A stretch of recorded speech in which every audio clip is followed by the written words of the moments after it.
Hello बच्चों, तो भाई कैसे हो आप लोग। आई होप अच्छे होंगे। बच्चों लास्ट क्लास में हमने पढ़ा था the fundamental unit of life का पार्ट 2, जिसमें बच्चे हमने न्यूक्लियस के बारे में पढ़ा था, right. Eukaryote cell and prokaryote cell के बारे में पढ़ा था। और बच्चों आज हम स्टार्ट जो करने वाले हैं वो है सेल ऑर्गेनेलिज से, और आज कोशिश करेंगे कि पूरा का जो चैप्टर है वो आपको कंप्लीट हो जाए।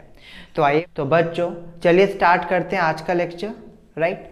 तो बच्चों फर्स्ट हमारा जो टॉपिक है वो है सेल ऑर्गेनेलिज, राइट। बच्चों हमें ये चीज़ पता है कि जो सेल होता है, राइट, उसमें सेल मेम्ब्रेन होती है, न्यूक्लियस होता है और साइटोप्लाज्म होता है, राइट। बच्चों सेल मेम्ब्रेन और न्यूक्लियस के बीच में जो साइटोप्लाज्म होता है, राइट, उसमें होते हैं हमारे पास सेल ऑर्गेनेलिज। तो बच्चों अगेन अब हमारे पास क्वेश्चन आता है कि सेल ऑर्गेनेलिज क्या है। तो आइए बच्चों देखते हैं। Every cell has a membrane around it, keep its content separate from the external environment, right. बच्चों ये चीज़ हमें पता ही है कि हर सेल जो होता है उसकी अपनी मेम्ब्रेन होती है, और मेम्ब्रेन किस लिए होती है, ताकि वो सेल को एक्सटर्नल एनवायरनमेंट से बचा सके। ये चीज़ क्लियर है। बच्चों आगे पढ़ते हैं। The different component of cell perform different function and these component are called cell organelles. बच्चों यहाँ पे ये चीज़ कह रहा है कि जो सेल के डिफरेंट कंपोनेंट होते हैं और हर कंपोनेंट का काम अलग अलग होता है, राइट। और उन डिफरेंट कंपोनेंट को हम क्या कहते हैं बच्चों, सेल ऑर्गेनेलिज। ये बात समझ में आ रही है। अब हमारे पास जो क्वेश्चन आता है कि जो साइटोप्लाज्म में कौन कौन सी सेल ऑर्गेनेलिज होती हैं और उनका काम क्या क्या होता है। तो बच्चों साइटोप्लाज्म में हमारे पास जो ऑर्गेनेलिज होती हैं वो है endoplasmic reticulum, Golgi apparatus, lysosome, mitochondria, plastid and vacuoles. ये चीज़ क्लियर है। अब बच्चों इनके काम क्या क्या हैं वो हम देखते हैं। बच्चों एंडोप्लाज्मिक रेटिकुलम की बात करें तो इनका स्ट्रक्चर काफ़ी वाइड होता है बच्चे सेल में, राइट। ये दो टाइप के होती हैं, ठीक है। एक तो SER और RER। एंडोप्लाज्मिक रेटिकुलम है, इनका जो स्ट्रक्चर होता है सेल में वो काफ़ी बड़ा होता है, राइट। यही एक रीज़न है कि ये चीज़ों को ट्रांसपोर्ट करने में, राइट, काफ़ी हेल्प करते हैं सेल के अंदर। ये चीज़ क्लियर है, राइट। बच्चों अभी हम एंडोप्लाज्मिक रेटिकुलम के बारे में आराम से पढ़ेंगे। बच्चों इसके बाद जो हमारे पास आता है वो है गोल्गी अपार्टस। एंडोप्लाज्मिक रेटिकुलम से जो भी चीज़ फॉर्म होती है, राइट, उसे अच्छे तरीके से जो पैक करता है वो हमारे पास क्या होता है, गोल्गी अपार्टस। ये बात समझ में आ रही है आपको। अब बात हम बच्चों करते हैं हमारे पास थर्ड सेल ऑर्गेनेलिज की, जो कि है बच्चों लाइसोसोम्स। बच्चों इसका काम क्या होता है कि सेल में जितने भी वेस्ट मटेरियल होते हैं, राइट, उनको सेल से क्लीन करता है। या फिर कोई भी अगर मान लो एक्सटर्नल हमारे पास कोई चीज़ आ गई या कोई बैक्टीरिया कोई वायरस आ गया, ठीक है, तो भी लाइसोसोम उस चीज़ को सेल से क्लियर करने का काम करता है, ठीक है बच्चों। इसके बाद जो नेक्स्ट हमारे पास सेल ऑर्गेनेलिज है बच्चों वो है माइटोकॉन्ड्रियम। अब बच्चों ये क्या काम करते हैं, बच्चों ये सारी एक्टिविटीज़ करने के लिए सेल को एनर्जी तो चाहिए ना। हाँ बच्चों एनर्जी चाहिए ना, तो वो एनर्जी कहाँ से आती है बच्चों, वो एनर्जी आती है माइटोकॉन्ड्रिया से। ये सेल का पावर हाउस कहा जाता है। ये बात समझ में आ रही है, हाँ या ना बच्चों। अब बच्चों जो नेक्स्ट सेल ऑर्गेनेलिज है वो है हमारे पास प्लास्टिड्स। अब ये क्या काम करती है बच्चों, ये जो सेल ऑर्गेनेलिज है ये सिर्फ प्लांट में पाई जाती है। प्लांट में आपने देखा होगा कि लीव्स का कलर कुछ और होता है, फ्लावर का कलर कुछ और होता है, और फ्रूट का कलर कुछ और होता है, राइट। वो जो कलर है, वो जो कलर पिगमेंट है वो कहाँ से आती है बच्चों, वो कलर पिगमेंट प्लास्टिड्स में होती है। ये बात समझ में आ रही है बच्चों, ओके। बच्चों इसके बाद हम बात करते हैं वॉक्यूल्स की। ये एक तरीके का हमारे पास स्टोरेज यूनिट है सेल की। कोई भी आपकी जो चीज़ें हैं जो स्टोर होती हैं वो कहाँ पर होती हैं बच्चों, वैक्यूल्स में होती हैं। आई होप बच्चों सेल ऑर्गेनेलीज और यहाँ पे हमने जितने भी सेल ऑर्गेनेलीज आपके सामने रखे हैं इनके काम आपको समझ में आएंगे। अभी हम एक एक करके इन सारे सेल ऑर्गेनेलीज को डिटेल में स्टडी करेंगे। बच्चों हम बात करते हैं हमारे फर्स्ट सेल ऑर्गेनेलीज की, जिसका नाम है endoplasmic reticulum. ER is a large network of membrane bound tube and sheet. बच्चों इसका मतलब क्या है कि जो एंडोप्लाज्मिक रेटिकुलम है ये basically membrane bound network form कर रही है पूरे साइटोप्लाज्म में। किस चीज़ का बच्चों? ट्यूब एंड शीट का, राइट? ठीक है, ये बात समझ में आ रही है आपके। लेकिन अब ये क्वेश्चन आता है बच्चों कि ये जो इन्होंने पूरा नेटवर्क फॉर्म करा है शीट और ट्यूब का, इसका काम क्या है? ठीक है बच्चों, साइटोप्लाज्म में ये शीट और मेम्ब्रेन ये काम करते हैं कि कोई भी चीज़ अगर एक जगह से दूसरे जगह पर ट्रांसफ़र करनी है तो हम इन ट्यूब एंड शीट का यूज़ करते हैं, राइट? ये बात समझ में आ रही है। और बच्चों ज़रूरी नहीं है कि सिर्फ हम साइटोप्लाज्म के अंदर ही किसी भी ऑब्जेक्ट को ट्रांसफ़र करेंगे। हम साइटोप्लाज्म से न्यूक्लियस तक भी कोई भी ऑब्जेक्ट ट्रांसपोर्ट कर सकते हैं with the help of endoplasmic reticulum. ये बात आपको समझ में आ रही है। नेक्स्ट पॉइंट बच्चों यही है, एक बार देख लेते हैं। ER is to serve as a channel for transport of material in cytoplasm। जैसे कि बच्चे आपको बताया गया था कि एंडोप्लाज्मिक रेटिकुलम जो है वो बेसिकली चैनल का काम करेगा। बच्चों चैनल का मतलब यहाँ पे ये है कि एज ए ट्रांसपोर्ट मीडियम काम करेगा, ठीक है, जो कि चीज़ों को एक जगह से दूसरी जगह तक पहुँचाने में हेल्प करेगा for the transport of medium in cytoplasm, कि साइटोप्लाज्म के अंदर ही अंदर करेगा। और बच्चों आगे क्या लिखा है? And in between cytoplasm to nucleus. और बच्चों साइटोप्लाज्म तक तो करेगा ही, इसके अलावा साइटोप्लाज्म से न्यूक्लियस तक भी चीज़ों को वो ट्रांसपोर्ट करेगा। जी कौन करेगा? Endoplasmic reticulum. तो बच्चों अब मेरे मन में क्वेश्चन आता है और वो क्वेश्चन ये है कि एंडोप्लाज्मिक रेटिकुलम के क्या टाइप भी होते हैं, कि कितने टाइप का एंडोप्लाज्मिक रेटिकुलम होता है? तो हाँ बच्चों, एंडोप्लाज्मिक रेटिकुलम जो है वो 2 टाइप का होता है। वो कितने टाइप का होता है बच्चों? 2 टाइप का होता है। फर्स्ट हमारे पास होता है स्मूथ एंडोप्लाज्मिक रेटिकुलम। बच्चों यहाँ पे S का मतलब है स्मूथ, राइट? और बच्चों यहाँ पे S का मतलब क्या है? Rough endoplasmic reticulum. ये बात समझ में आ रही है या नहीं आ रही? तो चलिए बच्चों SER और RER को एक एक करके समझते हैं। SER में फर्स्ट हमारे पास ये चीज़ आ रही है कि ये फैट और लिपिड को मैन्युफैक्चर करता है, बनाता है। जी कौन बनाता है बच्चों? SER। SER का मतलब क्या है बच्चों? Smooth endoplasmic reticulum. ये बात क्लियर है बच्चों? हाँ या ना? कि ये फैट और लिपिड को बनाता है, ठीक है। तो अब एक क्वेश्चन आता है कि ये दोनों चीज़ें कहाँ यूज होती हैं? इम्पॉर्टेंट फॉर सेल फंक्शन, ये सेल के जितने भी काम हैं उसमें कहीं ना कहीं ये यूज होती हैं। ये बात क्लियर है? समझ में आ रही है बच्चों आपको? हाँ या ना? ओके। तो बच्चों अब हम बात करते हैं RER की।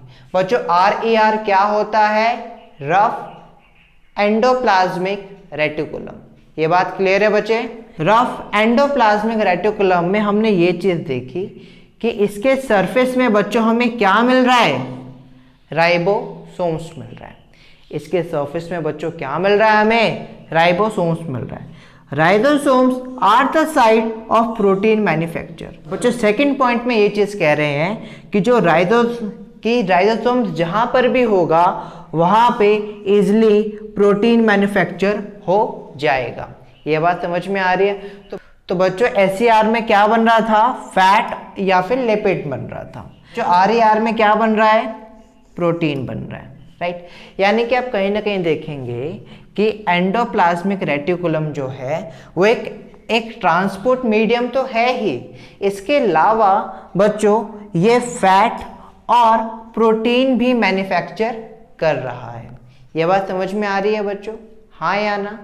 ठीक है, तो बच्चों अब देखते हैं कि इसका लास्ट पॉइंट क्या कहता है। Some of these lipid and protein help in building the cell membrane. बच्चों यहाँ पे ये चीज कह रहे हैं कि जो एंडोप्लाज्मिक सेल ऑर्गेनेलीज है जिसके अंदर राइट लिपिड और प्रोटीन बन रहा है, ये हेल्प करता है बच्चों किस चीज को? बिल्डिंग ऑफ सेल मेम्ब्रेन को, सेल मेम्ब्रेन को बिल्ड करने में ये हेल्प करता है, राइट। और इसी प्रोसेस को बच्चों हम क्या कहते हैं? Membrane biogenesis. बच्चों जो हमारी नेक्स्ट सेल ऑर्गेनेलीज है वो है Golgi apparatus, right. It was first developed by Camillo Golgi, मतलब गोल्जी अपार्टिस को कैम्लियो गोल्जी ने पहली बार डेवलप किया था और इन्हीं के नाम से इस सेल ऑर्गेनेलीज का नाम क्या पड़ा? गोल्जी अपार्टिस। ये बात समझ में आ रही है? बच्चों जो इसका सेकंड पॉइंट है वो ये कह रहा है it consist of a system of membrane bound flat and sac arrange approximately parallel to each other. अब बच्चों इसका मतलब क्या है? इसको बच्चों में एग्जाम्पल की तरीके से समझते हैं। मान लो हमारे पास ये पिचके हुए पाइप हैं, राइट। ये पिचके हुए हमारे पास पाइप हमारे पास ये रखे हुए हैं और ये जो पाइप का ये जो स्ट्रक्चर है वो एक दूसरे से ये पैरेलल वे में रखे हुए हैं। समझ में आ गया? इसी तरीके से गोल्जी अपार्टिस की शेप होती है। ये बात समझ में आ रही है आपको, राइट। सो बच्चों अब हमारा थर्ड पॉइंट क्या है, आइए देखते हैं। These membrane have connection with the membrane of ER। कह रहा है कि जो गोल्जी अपार्टिस की जो मेम्ब्रेन है बच्चों, उसका कनेक्शन एंडोप्लाज्मिक रेटिकुलम की मेम्ब्रेन से है, राइट। तो बच्चों अब एक मेरे मन में क्वेश्चन आता है कि ऐसा क्यों है, राइट। तो आइए बच्चों देखते हैं।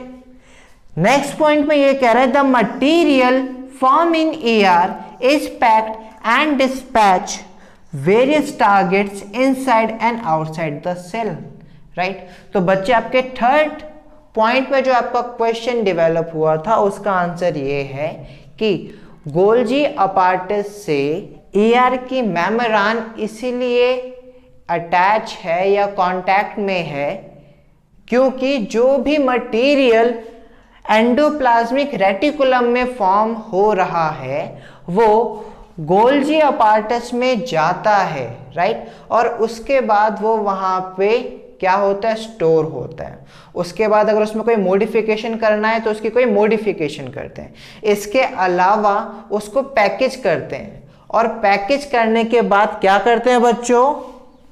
And dispatch to various target inside and outside the cell, right.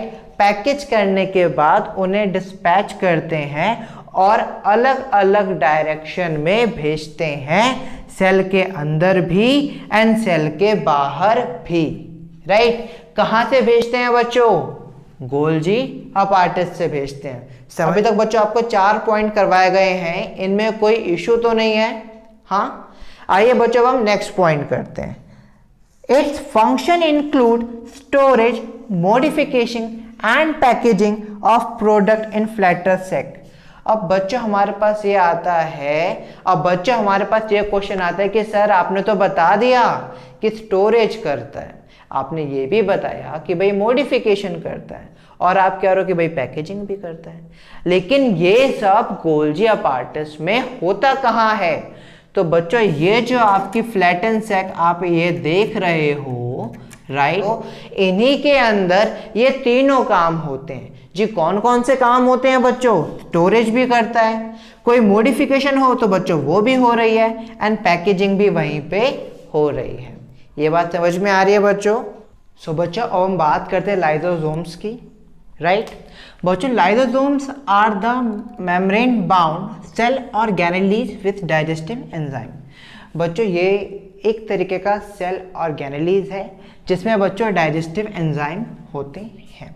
ये चीज क्लियर है बच्चों? हाँ, these enzyme are made by RER, right बच्चों। ये जो एंजाइम है रफ एंडोप्लाज्मिक रेटिकुलम से बनते हैं। ये चीज समझ में आ रही है बच्चों? Lysosome help to keep cell clean by digestive any foreign material as well as worn out cell organelles. बच्चों अब इसके बारे में खास बात यह है क्योंकि इसमें डाइजेस्टिव एंजाइम है, राइट, तो ये किसी भी चीज को इजीली डाइजेस्ट कर सकता है, राइट। और इसीलिए बच्चों लाइसोसोम का सबसे इंपॉर्टेंट काम ये है कि ये सेल को क्लीन रखने में काफी हेल्प करता है, राइट। ये चीज है, जैसे कि मान लो कोई आपके पास कोई ऐसी चीज है जो खराब है तो ये इसे डाइजेस्ट कर लेगा, राइट। या फिर जो सेल में जो बाहर से चीजें आई हैं जैसे बैक्टीरिया वायरस वगैरह जो भी चीजें आई हैं, राइट, ये उनको डाइजेस्ट करने में काफी हेल्पफुल होता है, राइट। अब हम बात करते हैं बच्चे, it break complex substance into a simpler substance. बच्चों इसके डाइजेस्टिव एंजाइम इतने पावरफुल हैं कि ये किसी भी कॉम्प्लेक्स सब्सटेंस को सिंपलर सब्सटेंस में बच्चों चेंज कर सकता है। ये बात समझ में आ रही है बच्चों? अब बात करते हैं कि when cell get damage lysosomes may burst and enzyme digest their own cell. अब बच्चों इसका क्या मतलब है, पहले यहां तक समझते हैं कि मान लो बच्चों की कभी जो सेल है वो डैमेज हो गया, सेल जो है वो खराब हो गया, तो लाइसोसोम्स के डाइजेस्टिव एंजाइम इतने स्ट्रांग हैं कि वो अपने आप को ही क्या कर सकते हैं, डाइजेस्ट कर सकते हैं, राइट। ये चीज क्लियर है? Therefore, it is known as societal bag of the cell। और बच्चों क्योंकि इनमें इतनी कैपेसिटी है कि ये अपने आप को ही डाइजेस्ट कर सकते हैं, खत्म कर सकते हैं, इसलिए बच्चों इनको हम suicidal bag of the cell भी कहते हैं। ठीक है बच्चों, आई होप आपको ये चीज समझ में आई होगी। बच्चों अब हम बात करते हैं माइक्रोकॉन्ड्रिया की, तो आइए बच्चों देखते हैं कि माइक्रोकॉन्ड्रिया क्या है। तो बच्चों ये एक पावर हाउस है सेल का, this is the power house of the cell. ये बात समझ में आ रही है? लेकिन बच्चों पावर हाउस से क्या निकलेगी, एनर्जी निकलेगी। और अब बड़ा क्वेश्चन ये बनता है कि एनर्जी सेल में किन किन चीजों के लिए जरूरी होती है। तो आइए बच्चों देखते हैं। Energy required for various chemical activity needed for life is release by माइक्रोकॉन्ड्रिया in the form ATP. बच्चों ये कह रहे कि सेल में बहुत सारी केमिकल एक्टिविटीज होती हैं और उस केमिकल एक्टिविटी को अच्छे से परफॉर्म करने के लिए हमें एनर्जी की जरूरत पड़ती है। और सेल में एनर्जी जो है वो एटीपी की फॉर्म में रिलीज होती है। तो बच्चों अब सबसे बड़ा क्वेश्चन हमारे लिए ये आता है कि एटीपी आखिर में है क्या। तो आइए बच्चों देखते हैं। Adenosine triphosphate is known as the energy currency of the cell. बच्चों ये कह रहा है कि जो सेल में एनर्जी होती है वो एटीपी की फॉर्म में ही होती है। ये बात क्लियर है बच्चों? हाँ, अभी तक बच्चों हमने 3 पॉइंट पढ़े और 3 पॉइंट में हमने ये देखा कि माइक्रोकॉन्ड्रिया एक पावर हाउस है, पावर हाउस से एनर्जी हमें चाहिए, एनर्जी चाहिए सेल में केमिकल एक्टिविटीज करने के लिए, और जो एनर्जी होती है वो एटीपी की फॉर्म में होती है। तो बच्चों आप में से किसी ने भी ये देखा कि ये एनर्जी स्टोर कहाँ हो रही है? तो आइए बच्चों देखते हैं। They have 2 membrane covering, right. Mitochondria में 2 मेम्ब्रेन होती है कवरिंग के लिए। The outer membrane is porous, कह रहे हैं जो आउटर मेम्ब्रेन होता है उसमें थोड़े थोड़े छेद होते हैं, right. While the inner membrane is deeply folded, और ये कह रहा है जो इनर मेम्ब्रेन होते हैं वो अंदर तक उसमें फोल्ड्स होते हैं, वो मुड़ी हुई होती है, right. These fold increase the surface area for ATP, और यही जो फोल्ड्स हैं वो सरफेस एरिया इंक्रीज करते हैं बच्चों, किसके लिए? एटीपी के लिए। एटीपी क्या है बच्चों? एनर्जी की फॉर्म है। कहां पे है बच्चों? सेल में है। ये बात क्लियर है बच्चों? हाँ या ना? बच्चों माइक्रोकॉन्ड्रिया जो है वो यहीं पे खत्म नहीं होता। एक इसमें खास बात है वो ये है कि इसके पास खुद के डीएनए एंड राइबोसोम्स होते हैं। They have their own DNA and ribosomes. बच्चों इससे क्या हो सकता है? अगर वो डीएनए अगर उनके खुद के हैं तो बच्चे वो बहुत सारी चीजें प्रोड्यूस कर सकते हैं। अब देखते हैं बच्चे वो क्या क्या बनाते हैं। Therefore, they are able to make some of their own protein. बच्चों क्योंकि उनके पास डीएनए एंड राइबोसोम्स हैं तो वो खुद के प्रोटीन बनाते हैं। कौन बच्चों? माइटोकॉन्ड्रिया। आई होप बच्चों आपको समझ में आया हो। बच्चों अब हमारा नेक्स्ट टॉपिक है प्लास्टिड्स। सो आइए देखते हैं इसके बारे में। Plastids are present only in plant cell. बच्चों जो प्लास्टिड्स हैं वो सिर्फ प्लांट सेल में ही पाए जाते हैं, एनिमल सेल में नहीं पाए जाते। तो बच्चों अब मेरे मन में ये क्वेश्चन आता है कि क्या इसके टाइप भी होते हैं? जी हाँ बच्चों, इसके 2 टाइप हैं। आइए देखते हैं। There are 2 type of plastids. First है हमारा क्रोमोप्लास्ट एंड सेकेंड है बच्चों हमारा ल्यूकोप्लास्ट। सो बच्चों अब मेरे मन में क्वेश्चन ये आ रहा है कि क्रोमोप्लास्ट और ल्यूकोप्लास्ट क्या है। आइए दोनों चीजों को देखते हैं। बच्चों chromoplast are the colour plastids present in leaf, flower and fruit. तो बच्चों बेसिकली क्या है कि क्रोमोप्लास्ट जो है वो हमारा एक ये कलर प्लास्टिड्स है जो कि प्रेजेंट होता है लीफ में, फ्लावर में और फ्रूट में, राइट। बेसिकली बच्चों अगर मैं बात करूं कि एक कलर पिगमेंट है, इसकी वजह से जो है लीव्स में, फ्लावर में और फ्रूट में कलर आते हैं। ये बात समझ में आ रही है बच्चों? हाँ या ना? अब बच्चों बात हम करते हैं नेक्स्ट पॉइंट की। बच्चों chromoplast contain chlorophyll, yellow and orange and various other pigment. कि बच्चों जो क्रोमोप्लास्ट है, जैसे भी आपसे डिस्कस भी करा गया था बच्चों कि जो क्रोमोप्लास्ट है वो एक तरीके का कलर पिगमेंट है और उसमें क्लोरोफिल भी होता है, येलो एंड ऑरेंज और भी अलग अलग तरीके की कलर पिगमेंट्स उसके पास होती हैं। ये बात समझ में आ रही है आपको बच्चों? हाँ बच्चों अब हम बात करते हैं क्लोरोफिल की। Chlorophyll are important for photosynthesis in plant. बच्चों क्लोरोफिल जो है वो प्लांट के लिए बहुत ही इंपॉर्टेंट है। उसका रीजन बच्चों ये है क्योंकि ये फोटोसिंथेसिस करने में हेल्प करता है। अब ये क्वेश्चन आएगा कि सर फोटोसिंथेसिस क्या होता है? बच्चों फोटोसिंथेसिस एक प्रोसेस है जिसकी वजह से प्लांट जो है वो अपना खाना, वो अपना फूड बनाता है, राइट। ये बात समझ में आ रही है बच्चों? हाँ या नहीं आ रही है? तो बच्चों अब हम बात करते हैं ल्यूकोप्लास्ट की। बच्चों leucoplast are found in material such as starch, oil and protein granule are store. तो बेसिकली बच्चों ये कह रहे हैं कि जो ल्यूकोप्लास्ट है वो कहाँ पाया जाता है? जी जहाँ पे starch, oil and protein granules store होते हैं। ये चीज क्लियर है बच्चों? समझ में आ रहा है या नहीं आ रहा? सो बच्चों अब हम बात करते हैं हमारे नेक्स्ट पॉइंट की। Plastids are similar to mitochondria in external structure. बच्चों यहां पे हमने ये देखा कि बच्चों प्लास्टिड्स और माइटोकॉन्ड्रिया का जो एक्सटर्नल स्ट्रक्चर है वो सेम होता है। ये बात समझ में आ रही है या नहीं आ रही? तो बच्चों अब मेरे मन में क्वेश्चन आ रहा है कि बच्चों अगर स्ट्रक्चर सेम है तो क्या और भी कोई बातें हैं जो माइटोकॉन्ड्रिया और प्लास्टिड में सेम है? तो हाँ बच्चों प्लास्टिड में भी खुद के डीएनए एंड राइबोसोम्स होते हैं, राइट। जैसे कि बच्चों मैंने यहां पे लिखा भी हुआ है plastids have their own DNA and ribosome, right. So बच्चों क्लियर है? सो बच्चों अब हम बात करते हैं हमारे लास्ट सेल ऑर्गेनेलीज की जिसका नाम है बच्चों वैक्यूल्स, राइट। तो आइए बच्चों पढ़ते हैं vacuoles. Vacuoles are the storage unit of solid और liquid content in the cell. बच्चों ये यहाँ पे ये चीज कहना चाहता है कि वैक्यूल्स जो होती है एक तरह की स्टोरेज यूनिट है, राइट जी। कहाँ पे है? सेल के अंदर है। ये बात समझ में आ रही है बच्चों? कोई इशू तो नहीं है, राइट।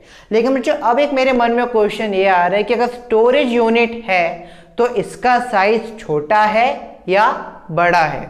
तो आइए बच्चों देखते हैं। Vacuoles are small in size in animal cell. तो बच्चों एनिमल सेल में वैक्यूल्स का जो साइज होता है वो छोटा होता है। बात समझ में आ रही है आपके? हाँ या ना बच्चों? Right. Plant cell have very large vacuoles 50% to 90% of cell volume. अगर बच्चों हम बात करते हैं प्लांट सेल में तो यहाँ पे वैक्यूल का जो साइज है वो 50 to 90% है अपनी सेल वॉल्यूम से, राइट।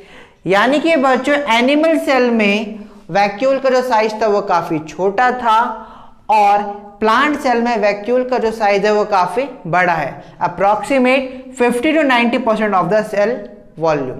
बच्चों ये बात समझ में आ रही है या नहीं आ रही? राइट। अब बच्चों मेरे पास आपके लिए क्वेश्चन है, और वो क्वेश्चन ये है कि अगर प्लांट में 50 से 90% तक के सेल वॉल्यूम का पार्ट अगर वैक्यूल्स है, तो क्या स्टोरेज के अलावा वैक्यूल कोई और भी काम करता है? तो हाँ बच्चों, करता है। In plant cell vacuole provide a turgidity and rigidity to the cell. कि बच्चों यहाँ पे ये चीज कह रहा है कि स्टोरेज यूनिट होने के साथ साथ ये प्लांट को राइट स्ट्रेंथ भी प्रोवाइड करवाता है। जी कौन प्रोवाइड करवाता है? वैक्यूल्स। ये बात समझ में आ रही है बच्चों? कोई इशू तो नहीं है? हाँ या ना? Right. Many important substances of plant store in vacuoles like amino acid, sugar and various organic acid and etc. अब हमारे पास ये चीज है कि जैसे कि आपको पता है बच्चों कि वैक्यूल एक स्टोरेज यूनिट है, तो बच्चों वैक्यूल जो है वो सेल के काफी इंपॉर्टेंट सब्सटेंस को भी स्टोर करके रखता है। जैसे बच्चों एमिनो एसिड हो गया, राइट, शुगर हो गया, और बहुत सारे ऑर्गेनिक एसिड हैं जो वैक्यूल में भी स्टोर होते हैं। बात समझ में आ रही है बच्चों? कोई इशू तो नहीं है? हाँ या? अब बच्चों हमारा लास्ट पॉइंट है, some specialised vacuoles play important role in expelling excess water and some waste from the cell. Last point में हम ये चीज समझ रहे हैं कि कुछ स्पेशलाइज्ड वैक्यूल्स भी होते हैं जो सेल के वेस्ट मटेरियल को सेल से बाहर करने में भी हेल्प करते हैं। राइट। तो बच्चों आज की क्लास के लिए इतना ही। आई होप आपको ये चैप्टर समझ में आया होगा। अगर आपके कोई भी डाउट है तो आप हमसे कमेंट सेक्शन में क्वेश्चन पूछ सकते हैं। ठीक है बच्चों?